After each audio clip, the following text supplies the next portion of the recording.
यह अध्याय और सब अध्यायों को अपनी मंगलमयता के कारण मात कर जाता। सूत पुत्र नाम से प्रसिद्ध एक लोकपद दलित वीर को भारत का सम्राट बनाने में समाज के कितने प्रबल विरोध का सामना करना पड़ता। कर्ण युधिष्ठिर से बड़ा था।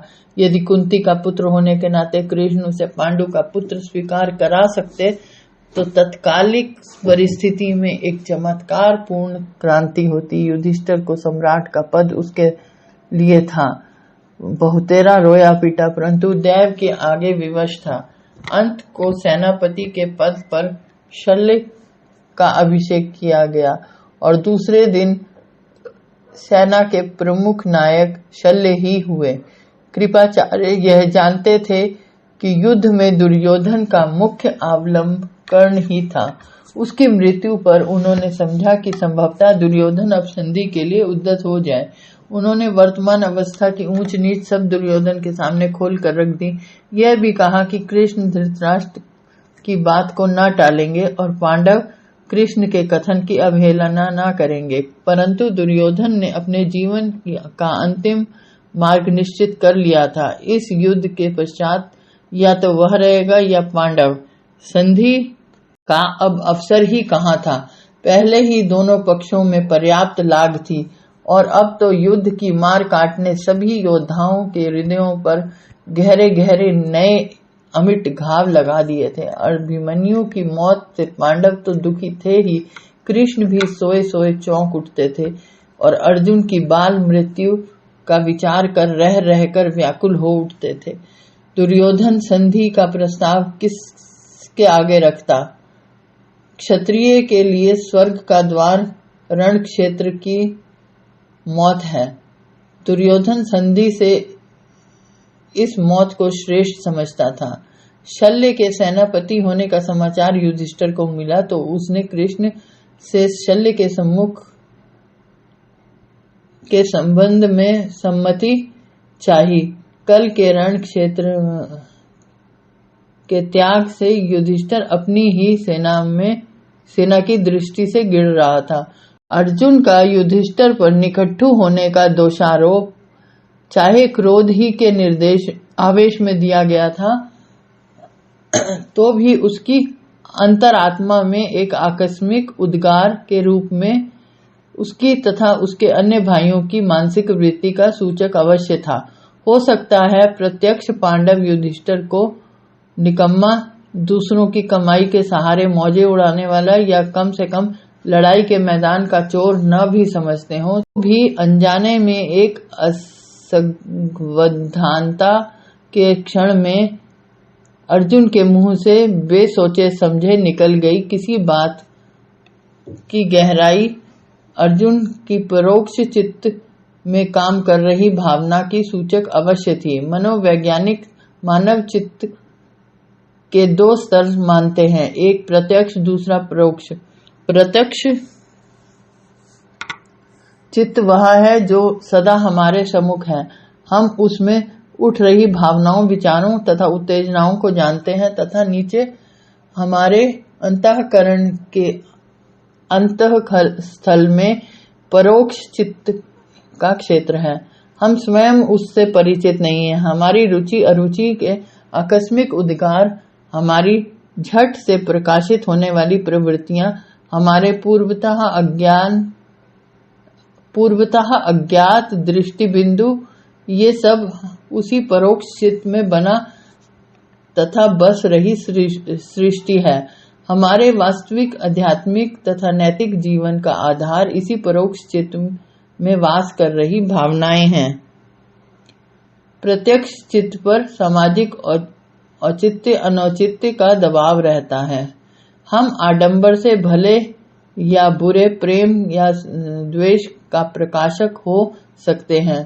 कभी यह आडंबर ज्ञात होता है, हम अपने हृदय के भाव जानबूझकर प्रकट नहीं होने देते, परंतु किसी किसी दशा में यह आडंबर का भाव नित्य के अभ्यास या किसी अन्य कारण से गहरा बैठ जाता है कि हमें स्वयं उसका पता नहीं होता। हमारी आंतरिक चित्ती में ईर्ष्या काम कर रही होती है। किसी किसी आवेश या असावधानी के कारण में वह अपनी झलक दे भी जाती है, परंतु चूंकि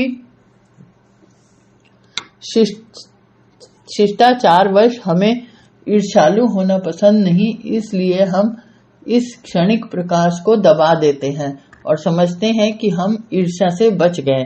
मनुष्य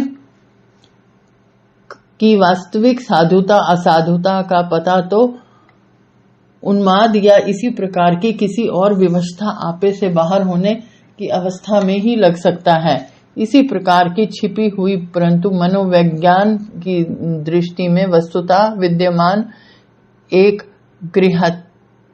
गृहत्यात्मक भावना या सम्मति का प्रकाश अर्जुन से एक संयमा भाव के क्षण में हो गया था। युधिष्ठिर ने उसे क्षमा कर दिया।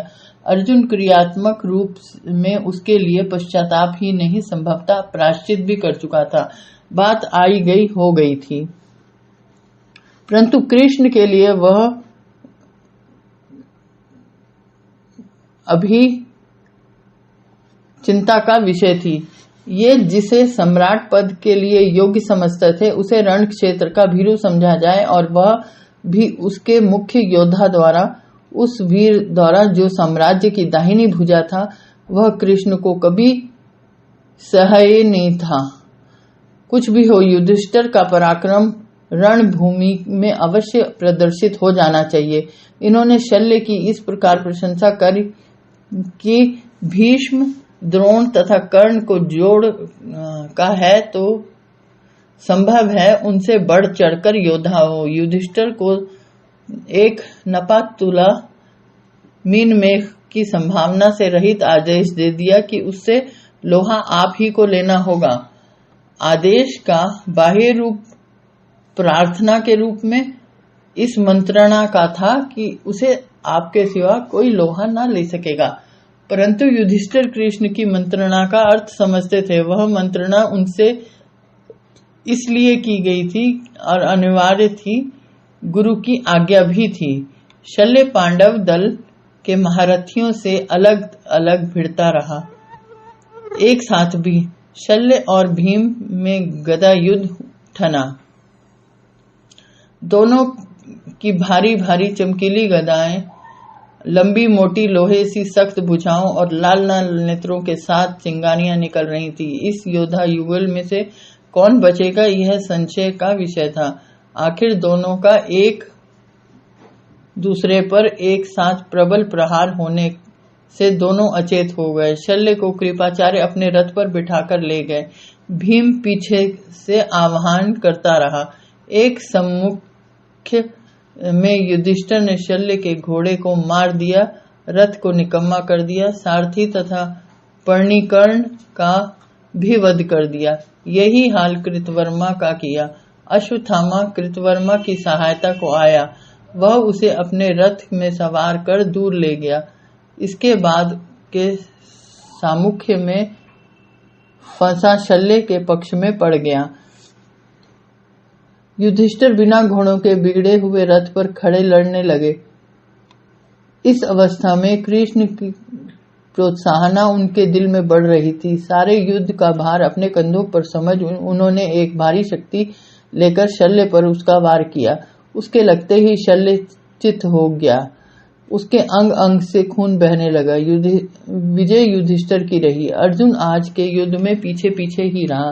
कृतवर्मा और अश्वत्थामा तथा सप्त शंतकों के साथ उसके दो दो हाथ हुए और उन्हें उसने नीचा दिखाया, परंतु शल्य के सामने वह नहीं हुआ। उसका युधिष्ठिर से अलग अलग रहना ही इस बात का चिन्ह था कि वह अपनी कल की करतूत से लज्जित है और उसका मानसिक प्रतिकार वह युधिष्ठिर को अकेला शल्य का योग्य प्रतिद्वंदी स्वीकार करके कर रहा है। युधिष्ठिर अपने पांव पर खड़ा हो सकता है और युद्ध की अंतिम निर्णायक विजय उसी के हाथों हुई है। इस तथ्य को दर्शकों ने तो अनुभव कर ही लिया था। कृष्ण ने अर्जुन से क्रियात्मक रूप से व्यवहार ही ऐसा कराया कि उससे इसमें मीन मेघ हो ही न सके। परोक्ष चित्त की उदंड भावना के उपशमन का उत्तम मनोवैज्ञानिक उपाय यही था कि जैसे वह भावना सहसा उद्बुद्ध हुई थी, वैसे ही नैसर्गिक रूप से प्रतिपक्ष भावना को भी अर्जुन के अंतःकरण में चुपचाप आने जाने में प्रविष्ट होने का अवसर दिया जाए। प्रत्यक्ष प्रयत्न का प्रभाव इससे उल्टा हो रहा था। कृष्ण की मनोवैज्ञानिक कर्मपटुता का यह एक और उज्जवल उदाहरण है।